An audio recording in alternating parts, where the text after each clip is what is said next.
આ મહાશિવરાત્રિના ઉપવાસ માટે ચાલો આજે બનાવીએ શક્કરિયાની એકદમ નવી અલગ અલગ સ્વાદિષ્ટ વાનગીની ફરાળી થાળી। તો બનાવવાની શરૂઆત શક્કરિયાથી જ કરવાની।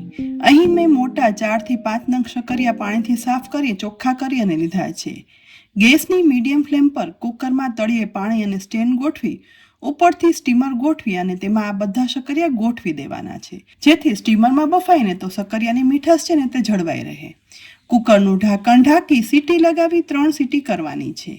એ દરમિયાન બીજી સાઈડ મીડિયમ સાઇઝના 2 શક્કરિયા લઈ તેની આ રીતે છાલ ઉખાડી લઈશું। છાલ ઉખાડેલા શક્કરિયાને હવે ચોપિંગ સ્ટેન્ડ પર રાખી તેની મીડિયમ થીક સ્લાઇસમાં કટ કરી લેવાના છે, કારણ કે આ ગોળ સ્લાઇસમાંથી આપણે ફરાળી શાક એટલે કે સબ્જી બનાવશું, જેથી શક્કરિયાની મીઠાશ છે ને તે જળવાઈ રહે। બંને શક્કરિયાની સ્લાઇસ હવે પાણી ભરેલા એક બોલમાં ઉમેરી દેવાની, જેથી શક્કરિયાની સ્લાઇસ છે ને તે કાળી ના પડે। હવે ગેસની મીડિયમ ફ્લેમ પર પેન રાખી તેમાં 3 ટેબલસ્પૂન તેલ ઉમેરી ગરમ કરવાનું। સાથે તેમાં અડધી ટીસ્પૂન જીરું અને 1 ટીસ્પૂન સફેદ તલ ઉમેરી તેલમાં સતળાવા દઈશું। સાથે સાથે સૂકા લાલ મરચાં અને થોડા એવા સિંગદાણા ઉમેરી વઘારમાં બધું સાતળી લેવાનું। એ પછી સ્વાદ પ્રમાણે લીલા મરચાંના ટુકડા અને ચોપ કરેલું આદું ઉમેરશું। થોડું મિક્સ કર્યા પછી પાણીમાંથી નિતારેલી શક્કરિયાની સ્લાઇસ છે ને તે વઘારમાં ઉમેરવાની। બધી સ્લાઇસ વઘારમાં ઉમેરાઈ જાય ને એ પછી ઉપરથી અડધી ટીસ્પૂન સિંધાલું મીઠું ઉમેરી બધું સરસ મિક્સ કરી દેવાનું। હવે શક્કરિયાની આ સબ્જી છૂટી ચડવા દેવા માટે પેન પર એક ડીશ ઢાંકી તેમાં થોડું એવું પાણી ઉમેરશું, જેથી પાણીમાંથી બનતી સ્ટીમમાં ચડી આ સબ્જી એકદમ ઓરિજિનલ મીઠાશવાળી બને। ગેસની ફ્લેમ લો રાખી 5 થી 7 મિનિટ ચડવા દેતા એ પછી વચ્ચે એક ઢાંકણ ખોલી અને ચેક કરી લેવાનું।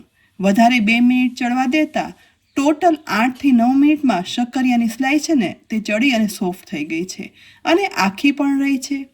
આ સમયે ચડેલા આ શાકમાં ઉપરથી મરીનો પાવડર અને ખાંડ સ્વાદ પ્રમાણે ઉમેરી દેવાની। અડધા લીંબુનો રસ પણ નીચોવી દઈશું અને સમારેલી કોથમીર વડે ગાર્નિશ કરી બધું સહેજ એવું મિક્સ કરતા શક્કરિયાની ઓરિજિનલ મીઠા સાથે બનેલું એકદમ નવું ફરાળી શાક બનાવી અને ચાખશો ને એટલે ખરેખર તેની મીઠાશથી તો મજા આવી જશે। બીજી બાજુ કુકરમાં સ્ટીમ કરવા રાખેલા શક્કરિયા પણ બફાઈ ગયા છે, તો તેને કુકરમાંથી બહાર કાઢી ડીશમાં લઈ લેવાના। શક્કરિયા ગરમ જ છે ને ત્યારે તેની છાલ ઉખાડી લેવાની, જેથી ઇઝીલી ઉખાડી શકાય। બધી છાલ હવે ફટાફટ નીકળી જશે। છાલ કાઢેલા બાફેલા શક્કરિયામાંથી એક આખું શક્કરિયું અલગ કરી લઈશું અને બીજા શક્કરિયામાંથી અડધું લઈ તેને અલગ રાખી દેવાનું, જેનો ઉપયોગ આપણે બીજી વાનગીમાં કરશું। બાકી રહેલા ટોટલ 2.5 બાફેલા શક્કરિયા છે ને તેને મોટી ખમણી લઈ અને ખમણી લેવાના છે, જેનો ઉપયોગ આપણે 2 વાનગીમાં કરશું। અને આ રીતે ખમણી લેવાથી શક્કરિયાના રેશા છે ને તે અલગ થઈ જાય છે અને આપણને શક્કરિયાનો સ્મૂધ માવો મળશે। બનેલો આ શક્કરિયાનો માવો છે ને હવે સાઈડમાં રાખી દઈશું અને અલગ રાખેલા બાફેલા 1.5 શક્કરિયા છે ને તેને મીડિયમથી નાના ટુકડા કરી લેવાના છે। અહીં શક્કરિયાના આવા નાના ટુકડા થઈ જાય ને એટલે મેં અડધો કપ સાબુદાણાને 2 કલાક માટે પલાળી રાખ્યા હતા। પલળી અને સાબુદાણાના દાણા સોફ્ટ થઈ ગયા છે। હવે પલાળેલા આ સાબુદાણાને હાથમાં સાવ એકદમ નીચવી લેવાના અને કોરા કરતા જવાના અને એક પોળી ડીશમાં આ રીતે ફેલાવી અને ઉમેરી દેવાના છે। બધા સાબુદાણા કોરા થઈ અને આ રીતે ડીશમાં ફેલાવાઈ જાય ને એ પછી તેની ઉપર અડધો કપ શેકેલા સિંગદાણાનો ભૂકો ઉમેરશું। સાથે સમારેલા લીલા મરચાં અને ચોપ આદું પણ ઉમેરી દેવાનું। ઉપરથી અડધી ટીસ્પૂન સિંધાલું મીઠું અને 2 ટીસ્પૂન ખાંડ ઉમેરી અડધા લીંબુનો રસ નીચોવી દઈશું અને એ પછી સ્પેચ્યુલા વડે બધું હળવે હાથે મિક્સ કરશું, જેથી મસાલાનું કોટિંગ છે ને તે સાબુદાણા ઉપર થઈ જાય। એ પછી બાફેલા શક્કરિયાના ટુકડા છે ને તે સાથે ઉમેરી દેવાના અને સાબુદાણામાં મિક્સ કરી લેવાના। હવે એ પછી ગેસની લો ફ્લેમ પર ગરમ થતી કડાઈમાં 3 ટેબલસ્પૂન તેલ ઉમેરી તેલ ગરમ થાય ને એટલે તેમાં અડધી ટીસ્પૂન જીરું, સૂકા લાલ મરચાં, મીઠો લીમડો અને 1 ટીસ્પૂન સફેદ તલ ઉમેરી બધું વઘારમાં મિક્સ કરી અને તતડવા દેવાનું। વઘાર એકદમ સરસ ગરમ થઈ જાય ને એટલે તેમાં ઉપરથી સાબુદાણા અને શક્કરિયાના ટુકડાનું મિશ્રણ છે ને તે ઉમેરી આ રીતે કડાઈમાં ફેલાવી દેવાનું। ઉપરથી થોડી એવી સમારેલી કોથમીર પણ ઉમેરી દેવાની અને 2 થી 3 મિનિટ માટે ઢાંકણ ઢાંકી બધું ચડવા દેવાનું, જેથી સાબુદાણા ચડી અને ટ્રાન્સપરન્ટ થઈ જશે અને સાબુદાણા શક્કરિયાની આ ખીચડી એકદમ છૂટી બનશે।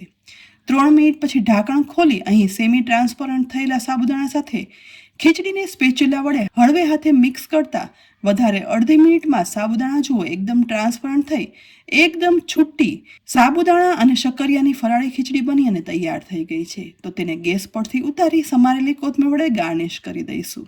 હવે ત્રીજી વાનગી બનાવવા માટે અહીં મેં 20 થી 25 નંગ મખના લઈ તેને આ રીતે હું 2 ટુકડામાં કટ કરી લઈશ.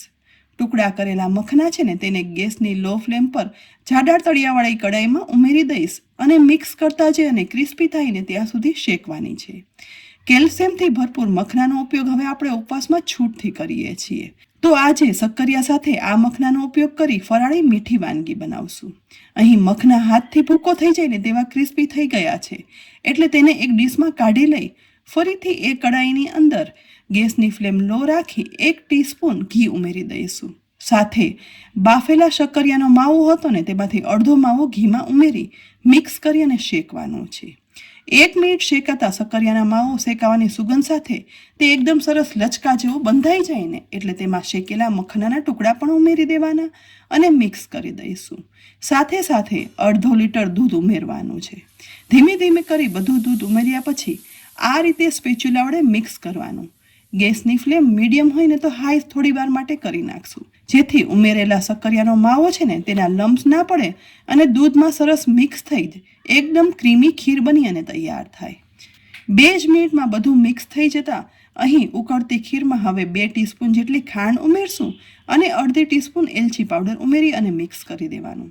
સાથે કાજુ અને બદામની સ્લાઇસ પણ ઉમેરવાની. વધુ 1 મિનિટ ઉકાળ્યા પછી ડ્રાય ફ્રૂટથી ભરપૂર એકદમ ક્રીમી મખના અને શક્કરિયાની ખીર બની અને મીઠી મીઠી તૈયાર થઈ ગઈ છે. તો તેને ગેસ પરથી ઉતારી લઈએ અને ઠંડી થવા રાખી દઈશું. હવે આ બધી વાનગી સાથે ખાવા માટે ફરાળી પૂરી બનાવવા માટે કથરોટમાં 1 કપ રાજગરાનો લોટ લઈશું.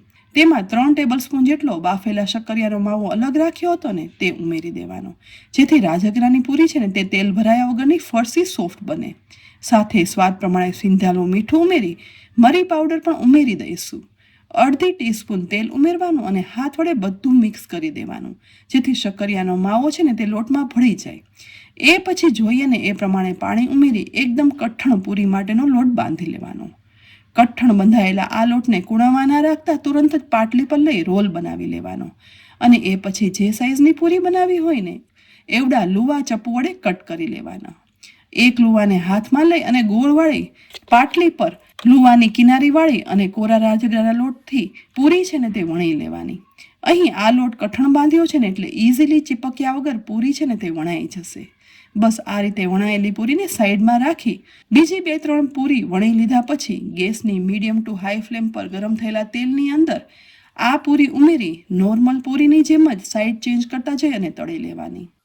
તળાયેલી એકદમ ગોળ દડા જેવી પૂરીને હવે ડીશમાં કાઢી પણ લેવાની અને એ પછી શિવરાત્રિના ઉપવાસ માટે થાળી પણ પીરસી લઈશું જેમાં સૌથી પહેલાં એકદમ નવી ક્રીમી મખના શક્કરિયાની મીઠી મીઠી ઠંડી ખીર પીરસશું.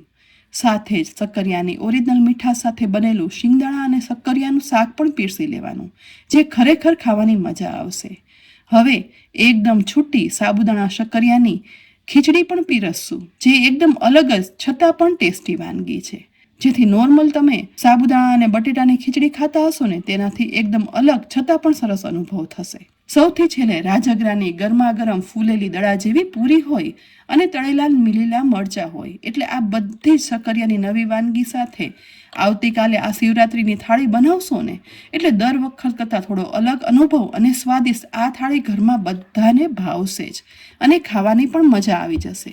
અને આ થાળી બનાવી અને ચાખી લીધા પછી કોમેન્ટ કરીને કહેજો કે આ થાળીની દરેક વાનગી તમને કેવી લાગી અને આ રેસિપી ઉપયોગી લાગી હોય ને તો અત્યારે જ વિડીયો જોઈ અને તુરંત જ તમારા સગા સંબંધી અને ફ્રેન્ડ્સમાં શેર કરી દેજો જેથી તે લોકો પણ શિવરાત્રિની આ થાળી બનાવી શકે. અમારી યુટ્યુબ ચેનલ સબસ્ક્રાઇબ કરી અમારા ફેસબુક પેજને પણ લાઇક કરી અને ફોલો કરી લેજો જેથી આવનારી અનેક ઉપયોગી રેસિપીના અપડેટ્સ તમને તુરંત જ મળે. આવતીકાલે ફરી મળશો એક નવી રેસિપી સાથે. ત્યાં સુધી આવજો.